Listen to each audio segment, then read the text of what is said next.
Whatever's up, everyone? Time for some Druid. Legion class preview action. The Druid. I know I'm really excited to talk to you guys about the Guardian Druid.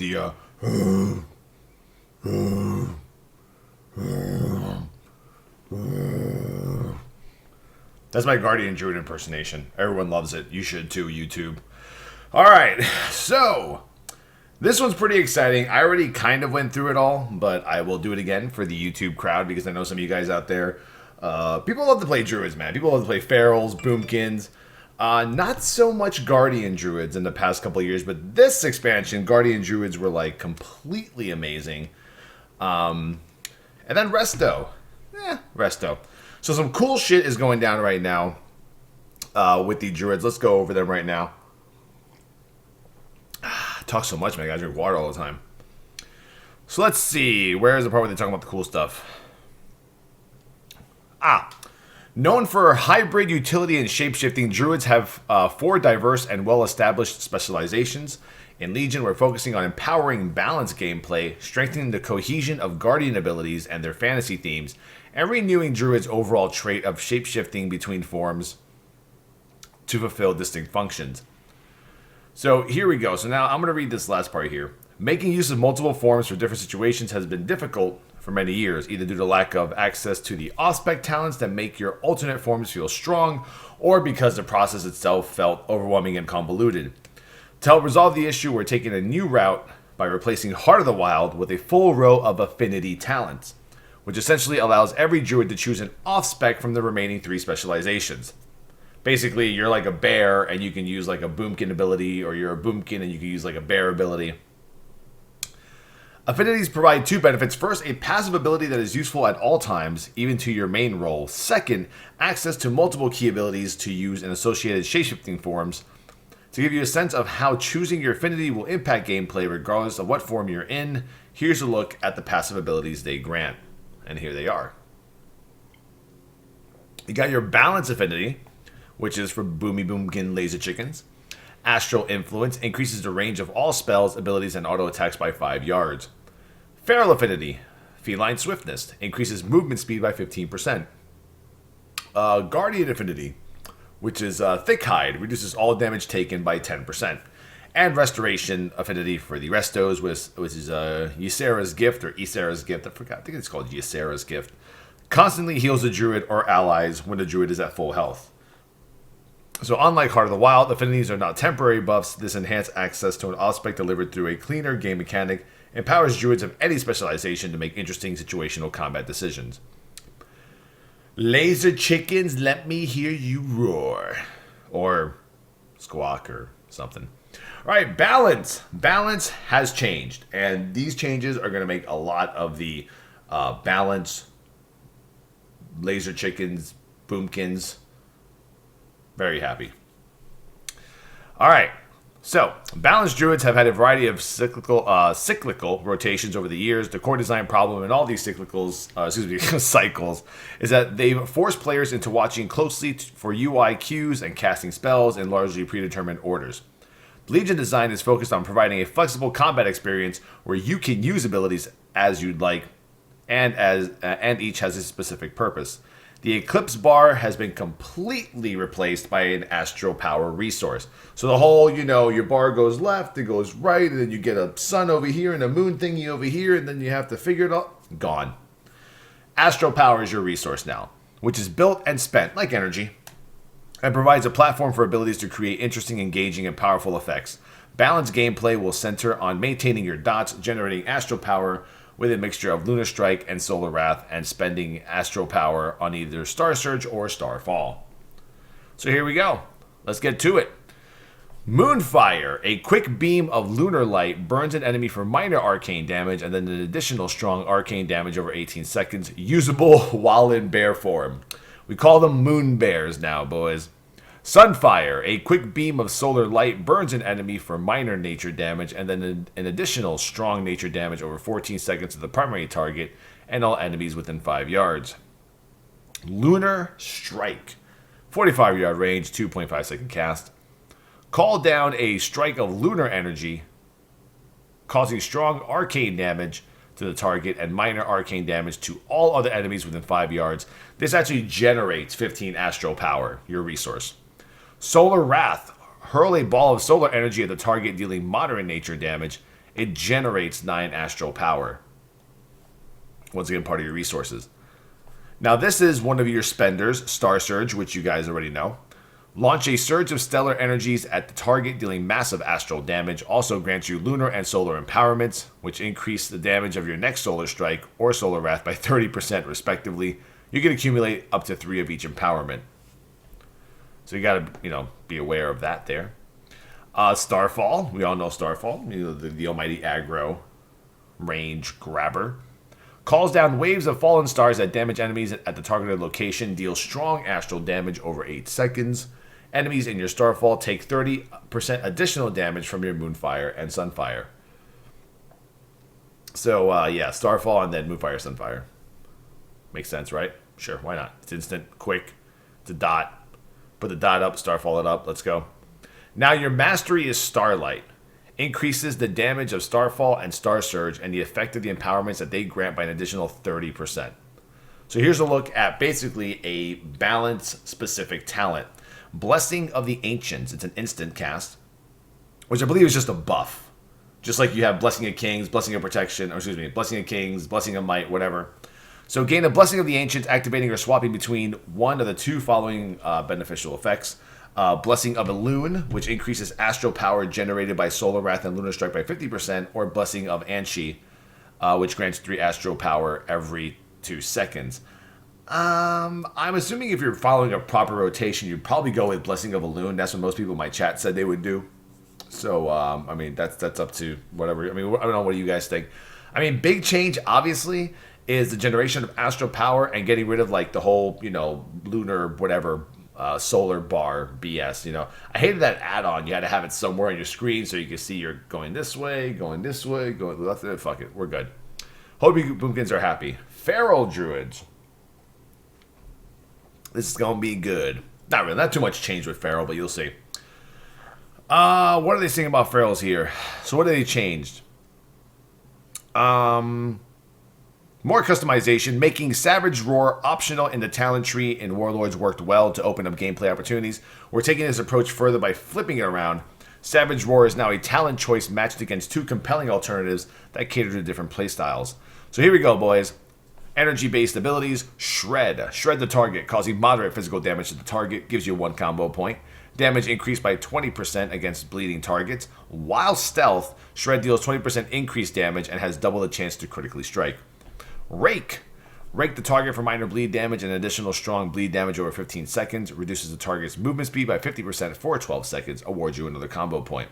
While Stealth, Rake will also stun the target for 4 seconds. Don't remember that normally, but... Ripperino. 1 to 5 combo points. Finishing move that causes massive bleed damage over 24 seconds causes... damage increases per combo point. And then you have your Ferocious Bite, which is one of your finishers. 25 energy. Finishing move that causes damage per combo point and consumes up to 25 additional energy to increase damage by up to 100%. When used on targets below 25% health, Ferocious Bite will also refresh the duration of your Rip on the target. Critical strike chance doubled against bleeding targets. So here we have a passive, Omen of Clarity. Your auto attacks have a chance to reduce the energy cost of your next cat form ability by 100%. And then we have Primal Fury, which I'm not sure if that's new or not. Maybe it is, I'm not sure. It's a passive. You gain an additional combo point when you critically strike with a combo-generating attack. Damage over time cannot trigger this effect. Your mastery is called Razor Claws. Increases the damage done by your cat form bleed abilities by 60%. And then one of your brand new Feral-specific talents is called Jagged Wounds, which is a passive. This is really good. Your Rip, Rake, and Thrash abilities deal the same damage as normal, but in 33% less time. Cheers. Ferals, have fun. Bleed away at the world, my friends. They're so good. I don't know. Anyway, all right. So hope you Ferals are happy with that. Not too much on the change. Not too much changes for you Ferals. I think some of these might be new. Some of the extras that came with this. So now Guardian Druids. So here's what's going on with Guardian Druids. Guardian Druids have had a strong emphasis on avoidance, dodging attacks more than any other tank, with abilities accentuating that. However, that doesn't mesh well with the image of the tough and sturdy bear. We want Guardian Druids to survive through their sheer tenacity, thick hide, massive resilience, and strong regeneration. To this end, we've redesigned several parts of the Druid combat ability toolkit to instead focus on those core defensive ideas: health, armor, mitigation, and regeneration, while de-emphasizing dodge. I'm not sure if that means that dodge is completely just gone across the board. I think what it means is that dodge might not even really matter. Like Savage Defense might not even be an ability anymore. It seems like it's actually gone, because it looks like Brewmasters are like the new dodge tanks, because they're complete dodge. But you're going to like this. So right now, I'm calling it ahead of time completely. Guardian Druids, #1 tanks in Legion. Even over Demon Hunters, which should start overpowered. All right, boys. Mangle. Mangle the target for strong physical damage, reducing the target's movement speed by 50% for 12 seconds. Deals 20% additional damage against bleeding targets. Generates 5 rage. Lacerate. Still stacks up to 3 times as usual, but lacerates the enemy target, dealing moderate bleed damage and an additional moderate bleed damage over 15 seconds. Stacks up to 3 times, so you'll be doing more damage with Mangle as long as your target is lacerated. Lacerate has a 25% chance to reset the cooldown of Mangle. Thrash is a 6-second cooldown. Mind you now, all of these are cooldown. I believe right now, I don't even think Lacerate has a cooldown. Neither does Thrash on live. Because I played my bear tank for like a couple months.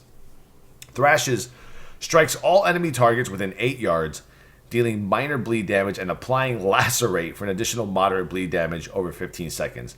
So it seems like Thrash can just kind of refresh. So once you have Lacerate on your target, you really don't have to hit it unless you want to hit it off cooldown. You can just kind of Thrash to reset it after the second or third stack. Actually, I forget. Actually, that changes now because they both have cooldowns. Whatever. Moonfire. Yes, you can now Moonfire in bear form. A quick beam of lunar light burns the enemy for minor arcane damage and then an additional strong arcane damage over 12 seconds, usable while in bear form. So here's where it gets real. Defensive. This is new. Iron Fur. Cost you 40 rage. It's instant. Increases armor by 100% for 6 seconds. Multiple uses of this ability may overlap. So, I don't know. We were talking for like 15 minutes on my channel on how this works. We don't know that if you use the ability, you have 100%, then you use it again, and then you have 200 but less seconds, then you use it again, and you have 300 but 2 seconds. Or if anyone can actually explain how this works, by all means, I'd love to hear about it. I know Watcher Dev Ian made a comment about this bear tank ability, but I mean, it just sounds amazing. It sounds like at some point you might have 300 or 200% armor. So right now, that's Blizzard just giving you what they want with bear tanks: armor and health. Mark of Ursol, 40-yard range instant, reduced magical damage taken by 30% for 6 seconds. Once again, another amazing ability. Magical damage is something that bear tanks have needed, or magical damage reduction is something that bear tanks have needed for a while, and now they have it on a 6-second cooldown. So it could definitely be used, for a big magical hit by a boss or whatnot, to go along with their armor, etc. Frenzied Regeneration, 10 rage instant, 2 charges, 20 seconds for the recharge. Heals you for 100% of all damage taken in the last 6 seconds over 6 seconds. Minimum 5% of maximum health. I think that's a new change to the mechanic, unless I haven't played bear tank in a long time. Now here's the cool part. Your mastery is Nature's Guardian. Increase your maximum health and healing received by 40%. So increases your maximum health and healing received by 40% with mastery from typical gear. Also increases your attack power by 20%. So there you go. Your mastery is just like, give me more HP, heal me some more. I'm just basically a meat shield. I have health, I have armor. I don't give a fuck about dodge anymore. I'm just going to destroy you. I feel like I'm going to see like bear tanks with like 1.7 million HP. Easily, next expansion. Your passive, which is a Guardian specific talent, this is new, is Rend and Tear. Your Lacerate Bleed now also reduces the target's damage done to you. Once again, when you lacerate, the bleed now reduces the target's damage done to you and increases damage you do to the target by 3% per stack. So if you have 3 stacks of Lacerate on a target, he's doing 9% damage to you. That's 9% damage reduction, and you're doing 9% more damage to them. Have fun, bear tanks. And last but not least, we have Resto. So Resto really hasn't changed much.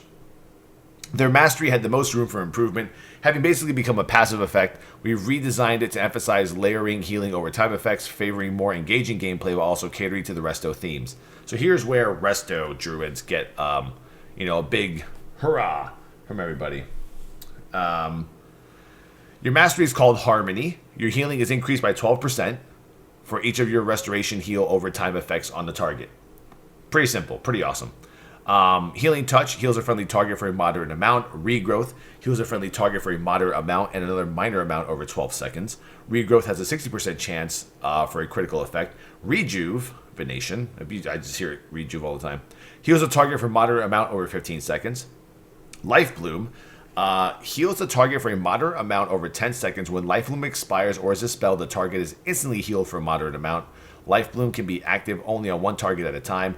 Efflorescence is that little thing, grows a healing blossom at the target location, restoring a moderate amount of health to 3 injured allies within 10 yards every 2 seconds for 30 seconds. Only one Efflorescence can be placed at a time. You have Swift Mend, which is instantly heals a friendly target for a large amount. Wild Growth heals up to 6 injured allies within 30 yards of the target for a moderate amount over 7 seconds. Healing amount starts high and declines over the duration. Living Seed is a passive. That sounds like it's new, but I don't know. Yeah, I'm not sure. You tell me. When you critically heal a target with the direct healing portion of Swift Mend, Regrowth, or Healing Touch, you plant a Living Seed on the target. When the target is next attacked, the Living Seed will bloom and heal for 50% of the initial amount healed. Omen of Clarity is your passive. Your periodic healing from Life Bloom has a 4% chance to cause you to enter a clear casting state, causing your next regrowth to be free. That's pretty cool. And here is basically an example of a Resto-only specific talent in Legion. Flourish, which is a instant 1 minute cooldown. This is amazing. 1 minute cooldown, instant Flourish. Extend the duration of all of your heal over time effects on friendly targets within 60 yards by 10 seconds. That's pretty cool.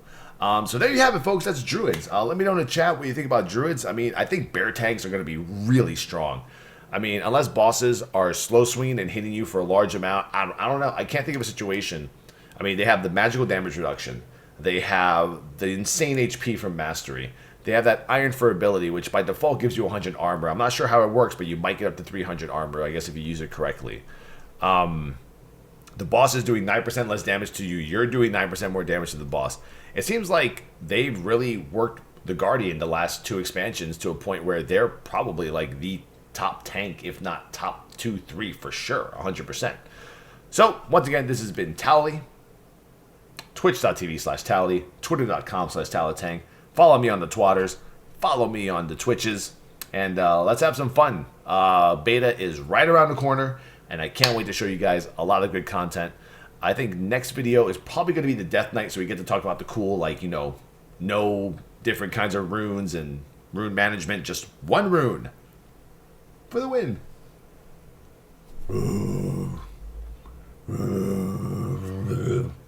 I gotta work on it. I need more of a roar.